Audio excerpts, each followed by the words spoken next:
Chaos in McLaren. McLaren's promising upgrades seem to have not given the desired effect since the team had another bad race in Monza, and on top of that, even Stella criticised the drivers, which does not bode well for the atmosphere inside Woking. This is not good news for Lando or Piastri, and whether or not this will further affect the team after the great few races back in July is anyone's guess. But one thing is for certain, McLaren needs to get back to the drawing board.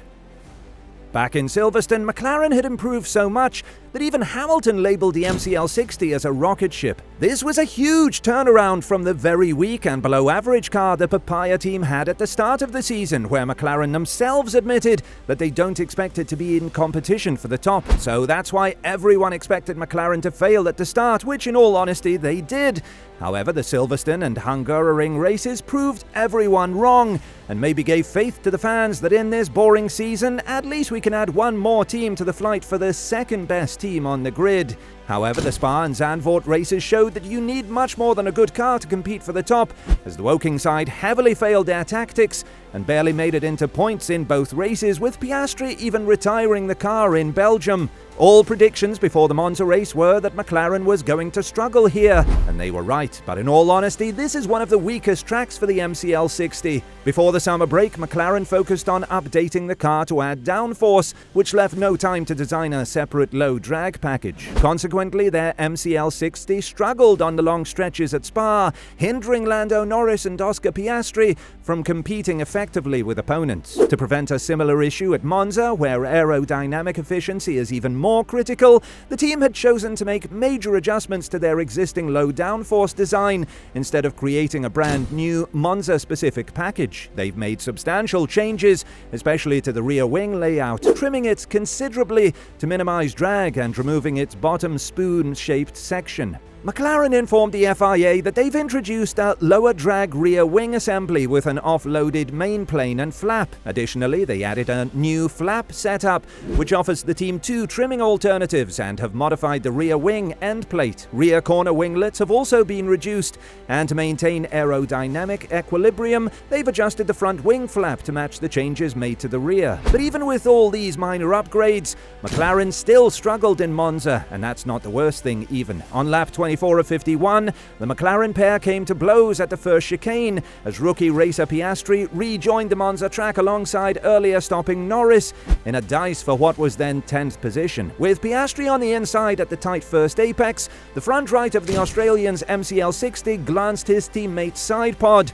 There was no major damage and both escaped punishment from the stewards. Nevertheless, team boss Stella branded the incident as unacceptable. He said, "There should never ever be contact between two McLaren cars. There was a contact which doesn't fit the way we go racing at McLaren. What is important is to have clear parameters as to what you deem acceptable and what you deem unacceptable. It's not an emotion thing. It's just like you do with other things. You deal with racing in a similar way.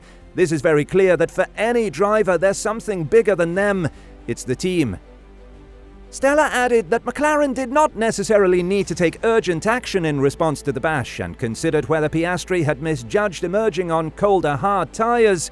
Stella emphasized the importance of a thorough and calm evaluation of a particular incident, and while there's no immediate urgency to take action, adjustments will be made as necessary. He points out the challenges drivers face, especially when leaving the pits with hard, cold tyres. Oscar might have been strategizing about his track position, but may have underestimated the difficulty due to the tyre conditions, leading to what Stella perceives as a minor misjudgment. Both drivers were briefed to avoid any collision between the two McLarens.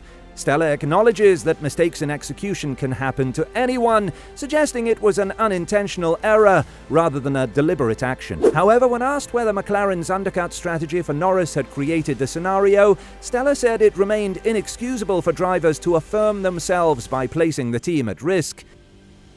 He said, "If the contact is due to the fact that there was pressure because of the undercut, then we have something to review, because it means drivers put their team at risk because of affirming themselves. This is not acceptable."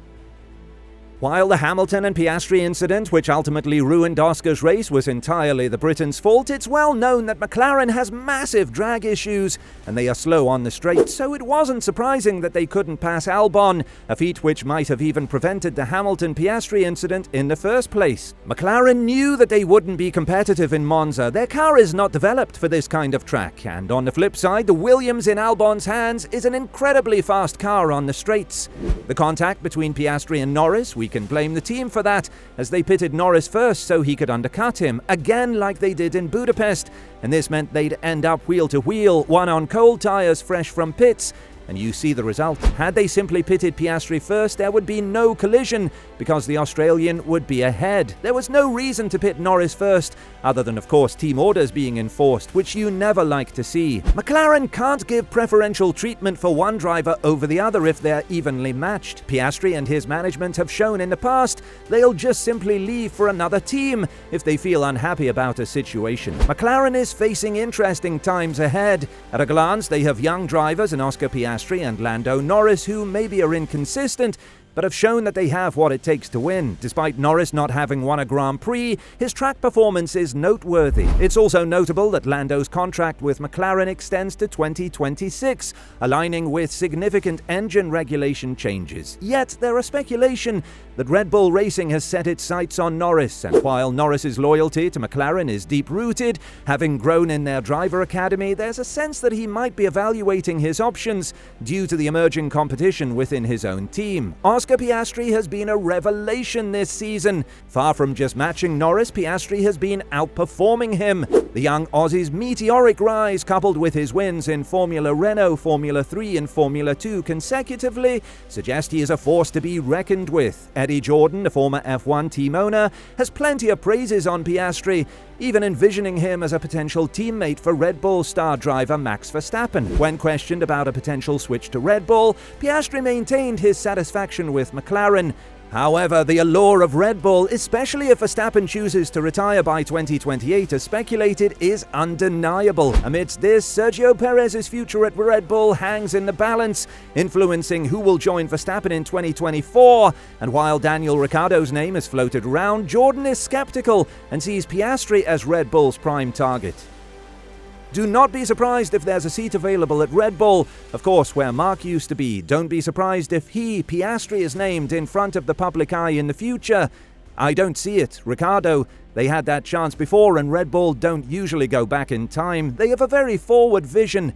If there's a change at Red Bull, Mark Webber has brought this kid, Piastri, on, brought him over from Australia, and what a revelation he's turned out to be. An intriguing twist in this tale in Piastri's management is that he's overseen by the F1 legend Mark Webber, who has deep ties with Red Bull. His influence could potentially offer Piastri a distinct advantage in any negotiations. Thus, the question arises, will McLaren's driving talents be wooed away by Red Bull? Only time will tell, but for now, even though McLaren is struggling a lot this season, even with the upgrades, Norris Piastri seem to be at the top of the most wanted driver lineup on the grid currently, and that gives the Papaya team a lot of bargain. Let us know your thoughts and opinions in the comments below. Do you think McLaren will manage to get it together in the next race in Singapore, or will they end up in the midfield? Thanks for watching Racing Zone, and we will see you in the next video.